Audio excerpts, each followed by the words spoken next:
Azad Samaj party के कार्यक्रम।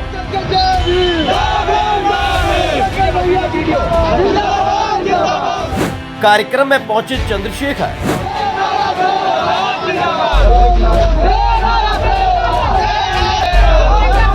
महिलाओं ने खोल दिया मोर्चा।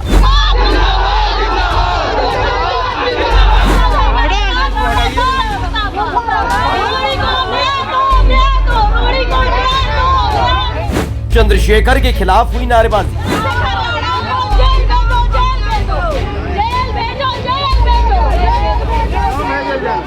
मारपीट की आ गई नौबत।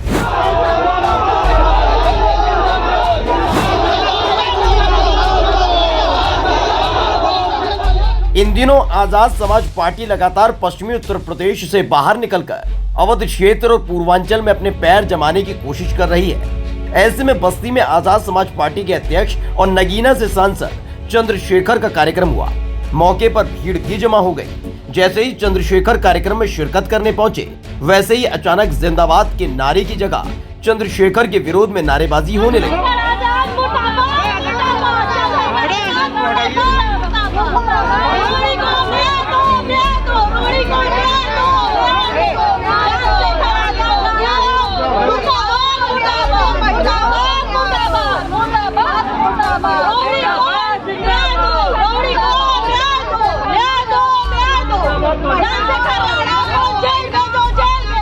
अपने नेता के खिलाफ हो रही नारेबाजी और आपत्तिजनक बयानबाजी पर आजाद समाज पार्टी के नेताओं का गुस्सा फूट गया और विरोध कर रही महिलाओं से आजाद समाज पार्टी के नेता भिड़ गए।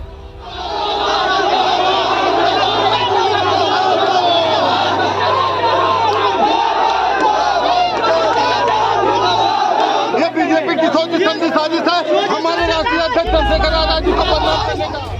दरअसल हाल ही में रोहिणी गावेरी नाम की महिला ने चंद्रशेखर पर गंभीर आरोप लगाए, जिसके बाद अलग अलग जगह ऐसे ही चंद्रशेखर का विरोध हो रहा है। जैसे विश्व हिंदू महासंघ को चंद्रशेखर के बस्ती आने की जानकारी मिली तो इस संगठन से जुड़ी 5 महिलाओं ने मौके पर पहुंचकर हंगामा किया। वहीं मौके पर मौजूद पुलिस ने किसी तरह मामले को संभाला।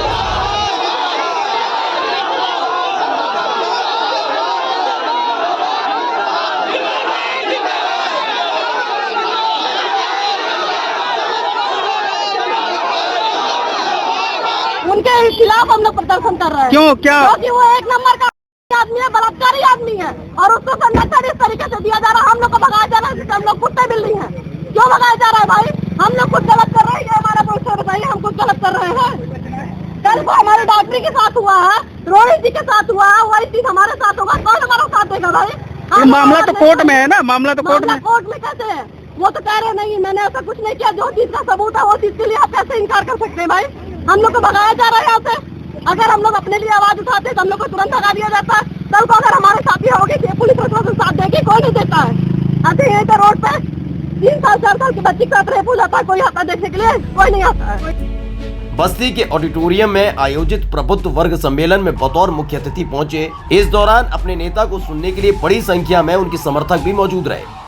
भारी भीड़ के बीच सांसद चंद्रशेखर रावण ने अपने कार्यकर्ताओं और समर्थकों को संबोधित किया, जिसमें वो समर्थकों में आने वाले त्रिस्तरीय पंचायत चुनाव और आगामी विधानसभा चुनाव को लेकर दम भरते नजर आए। वहीं चंद्रशेखर ने इस दौरान बीजेपी और योगी सरकार के खिलाफ भी जमकर गुस्सा निकाला और दलितों पर हो रहे अत्याचार का मुद्दा उठाया। उत्तर प्रदेश में पिछले 13 साल से और 27 में 15 साल हो जाएंगे सूखा पड़ा हुआ है।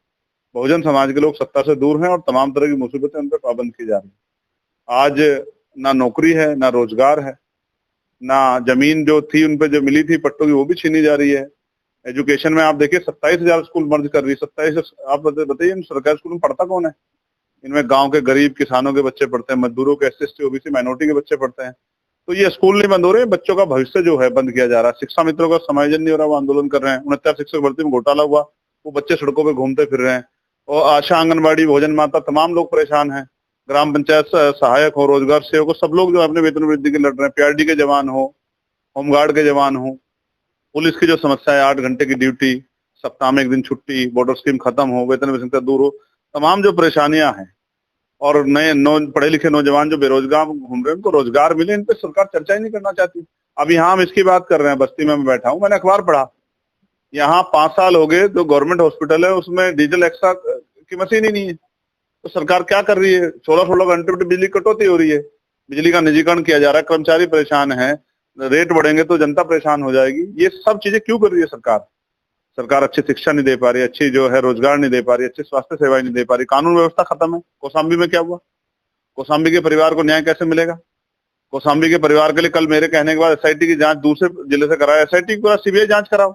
अगर आपकी पुलिस ने सब कुछ अच्छा किया तो सीबीआई जांच कराओ, दूध का दूध पानी का पानी हो जाए। जो भी आप आरोपी हो, जो भी अपराधी, उस पर कार्रवाई हो। लेकिन जब जनता में चिंता हो जाती है और जनता को लगता है कि हमारे साथ न्याय नहीं हो रहा है, तो ये तो किसी प्रदेश के लिए, किसी भी सरकार के लिए कठिन है। तो सरकार सवालों से भागे ना, सरकार जवाब दे। ये सरकार, चुनी हुई सरकार जो वादे करती थी, उसके वादे की सच्चाई क्या है?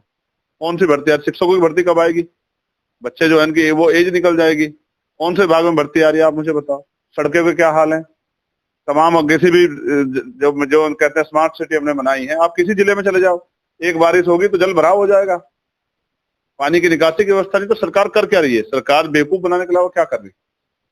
इसलिए मेरी चिंता है कि जल्दी से जल्दी जो है तीसरे पंचायत चुनाव में हमारी पार्टी आगे बढ़े और विधानसभा चुनाव में भी मजबूत ताकत उत्तर प्रदेश बन के उभरे। आप आज ना माने, लेकिन आप मेरी बात को याद रखना। ऐसे आप तब भी नहीं मानते जब मैं नगीना से लड़ रहा था कि हम जीत जाएंगे, आप कहते थे बड़ी पार्टी जीतेंगी, तो जनता ने जिताया। आप देखना तीसरे पंचायत चुनाव में आजाद समाज पार्टी सबसे बड़ी पार्टी होगी। मेरी बात को आप याद रखना। अपने इस दौरे के वक्त चंद्रशेखर ने उत्तर प्रदेश के अलग अलग हिस्सों में ऐसे ही कार्यक्रम के जरिए समाज को पार्टी से जोड़ने और चुनाव बैलेट पेपर से कराने की मांग पर जोर दिया। पहले तीसरे पंचायत चुनाव का रिजल्ट तो देख लो। आप ही कहोगे कि चंद्रशेखर आजाद समाज पार्टी यही दल सबसे आगे चल रहा है, आप ही कहोगे। आप देख लेना, अभी तो शुरुआत की है। आप देख रहे हैं जनसमूह किस तरह आ रहा है।